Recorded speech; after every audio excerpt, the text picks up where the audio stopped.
Yo, what up YouTube? Back at you with another video. Officially entering my third week right now.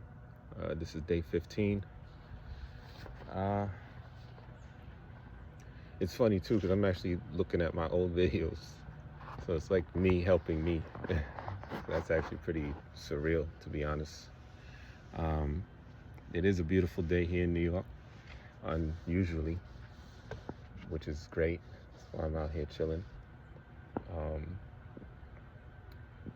I slept last night after a struggle. Like, it was a struggle. Like, I was getting watery eyes, still like with a couple of jolts, which is fucking. I swear this shit lingers, man. But I've literally had zero cravings since I stopped, so um, that's good. Um, let's see. Haven't sneezed in a while, so I guess that part is done. As for the sleep, I I think I fell asleep around like 4-ish, 4 a.m., like 4:10 or something is like, I think the last thing I remember. And then I woke up, I think at about 8:30, but I was groggy, so I went back to sleep and then didn't wake up till like 10:30. So I think it's like maybe between 5 and 6 hours of sleep I got. Not the best, but better than nothing. Absolutely better than nothing. Emotional, and that's always been my experience. Like, I've always gotten emotional later. Like, I've always noticed in some other people's videos, like, they get emotional like days 7 through 9 and stuff, but me, it's always on the latter end. I don't want to say I'm depressed.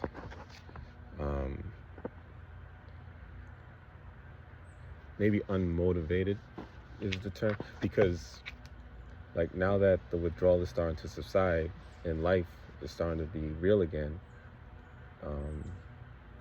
all the issues and problems I was masking and probably running from have piled up. So it feels like a daunting task, to start picking up the pieces. And it's tough because, no one really around me knows what I'm going through. And that's frustrating. But, there's only one way to go, man. And that's up. Hold on, let me see if I can look like fucking cracked out Prince. Yeah. But yeah, outside of that, I mean, it's not like I don't have energy, but I don't, but I do. Like, I can do whatever I want, like, I can, like, if I have to walk or drive or anything like that, or even take a shower, it's not like I can't do it, but it's a lack of desire to do it. Yeah, what makes Kratom difficult is the lingering. Like, it lingers, like, I keep, comparing it to oxys or even alcohol. Like, after a week, you're pretty much good. Like, there's no setbacks. Like, you don't go through this inconsistent portion of withdrawal when it comes to oxys. Not that I remember, or not that I can recall. Like, like, at my worst, when I was abusing those, I remember, like, it had to be like, well, it did take a long time to feel right. You know what I'm saying? And I guess that's a part of withdrawal, but every day after 5, man, like with oxy, like, you just got more and more excited because it eased up a lot. Like, each week was like markedly better, and you didn't go through like day 12 being better than day 14 type shit. Like, every day was always better. But with Kratom, it's so, 1 minute it's this and that, and then what makes it worse is the ease of accessibility. I think I keep saying, that's some nasty shit. Like, And it definitely fucks with, well, I don't think, um, for in my instance, it was just kratom alone that fucked with my stomach. Because kava, I was doing research on that. I think that also uh, restricts your stuff like that. So, um, you know, it's just it's not good for you, man. It's not good for you. And again, it's the thing with alcohol and kratom, and then also nicotine. The things that you can have easily have access to. That's what makes it that much tougher, because there's nothing stopping you from picking something up. Unlike oxys and shit, where if you don't have a script or you run out, you just fresh out of fucking luck, unless you stupid enough to fucking try some of those counterfeit fentanyl pills, and then next thing you know, you rolling the dice with your life. So um, nah, man. Like, so yeah, the ease of accessibility, man, it makes it tough. And a lot of people, and anybody can relate to this. Any addict can relate to this. Like, it's that initial fear of withdrawal.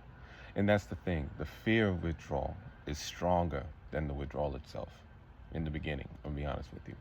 Because I should have quit 2-3 months ago. I mean, sooner than that, but I'm just saying, like, in this case, just dealing with the realities. Like, if I'd have done that, well, first of all, I'd be way better off. But more importantly, the only reason I didn't was because I was taking it to stave off withdrawal. It wasn't even, and then also you try to feel good, so you take more than you should. And it's just, it's, like I said before, man, it's just a hamster wheel of just running around, like making your whole day is revolves around getting kratom. And so not only is that shit draining on your wallet, it's draining on you.